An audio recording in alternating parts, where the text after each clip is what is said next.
ఆ తప్పు ఇచ్చే ముసలోనికే కరెక్ట్ ఇస్తలేరు అన్నా. ఇచ్చే ముసలోనికే ఒక్కడిని కరెక్ట్ ఇస్తలేడు. ఇద్దరు ముసలోనికి ఎవడు ఏ ఊర్లో ఇస్తలేడు. అందువల్ల కాబట్టి నేను బుక్కు రాస్తా. పింఛని ఇద్దరికి ఒక్క ఇంట్లో ఇస్తలేరు, ఏ ఊర్లో ఇస్తలేరు. ఒక్కడు వాడు వస్తే పిల్లల మీద ఎత్తున్నారు, మొగుడు వస్తే పిల్లలకి. ఎలక్షన్ మాట ఇచ్చిండు కదా, ఇచ్చి ఎవరికి అదే అంటే నీ ప్రభుత్వం ఉంది, నువ్వు ఎన్ని మార్లు వేసి ఎన్ని హామీలు ఇచ్చిండో దాంట్లో 10% గిట్ట ఎత్తలేడు అన్న. మాకు తెలుసు 10% గిట్ట. ఒక రాళ్ళు బస్ ఫ్రీ పెట్టాడు. బస్సులు ఎందుకు ఫ్రీ అన్న? వాళ్ళు ఉన్నోళ్ళు ఎక్కడైనా లేనోడు ఎక్కడైనా అందరూ ఫ్రీ అయినా. ఉన్నోడు ఎక్కడే లేనోడు ఎక్కడే అందరూ ఎక్కడ ఫ్రీ ఇచ్చినట్టాడు? పేదలకు న్యాయం జరుగుతుందా? అది కాదు, లేడీస్ కి మాత్రమే, పేదోళ్ళు కాదు. ప్రతి లేడీస్ కి న్యాయం జరుగుతుంది.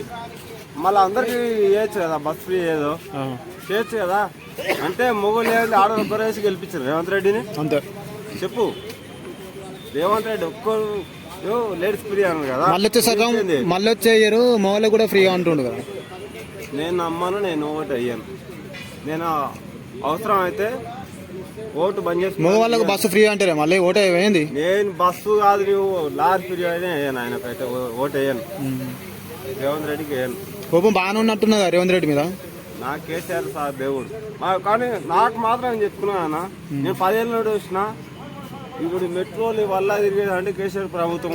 ట్రాఫిక్ జాములు వల్ల అవుతున్నాయి. ఇప్పుడు హైదరాబాద్ చుట్టూ పెద్ద పెద్ద రోడ్లు పడే చూసినా జిల్లాకి మొత్తం ఎవరి వల్ల? కేసీఆర్ వల్లనే కదా. మళ్ళీ రేవంత్ రెడ్డి వచ్చినాక ఏం చేయించిండో హైదరాబాద్ చెప్పాలి, మీరు చెప్పాలి. కరెక్ట్.